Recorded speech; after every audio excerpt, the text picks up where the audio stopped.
Alright mga ka-let's-go, nandito tayo sa pinakaloob ng eskwelahan ng elementary dito sa Barangay Santiago. Walang tao dito mga ka-let's-go. Open naman yung gate nila, tapos may nakasulat welcome visitors. Ibig sabihin welcome na welcome ako dito kasi visitors naman ako.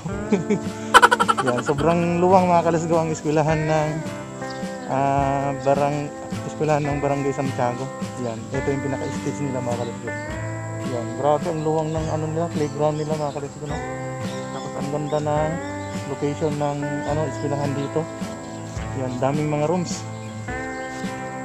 Ganda ng shout out sa mga teachers ng eskwelahan ng elementary dito sa Barangay Santiago. Ang ganda ng eskwelahan dito.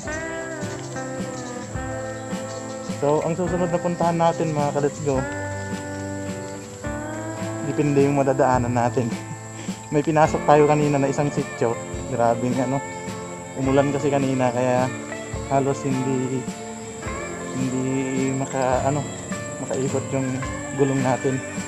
Kasi medyo lubak yung pinuntahan natin kanina, yung sitio doon sa sitio Masaba, doon sa pinakadulo. Kaya ang isinunod natin na puntahan, ito na. Pagkatapos nito mga ka-let's-go, yan ang ganda ng entrance nila. Pagkatapos nito, tignan pa natin yung ibang mga part itong Barangay Santiago para makita nyo yung view. Ang ganda ng location dito mga ka-let's-go. Pagpasok mo dito sa entrance ng eskwelahan, ito entrance ng eskwelahan ng elementary, merong mga palayan dito sa gilid, yan, yan, yung mga bata na papasok sa umaga, siguradong marerefresh sila kasi makakita sila ng green na pananim dito.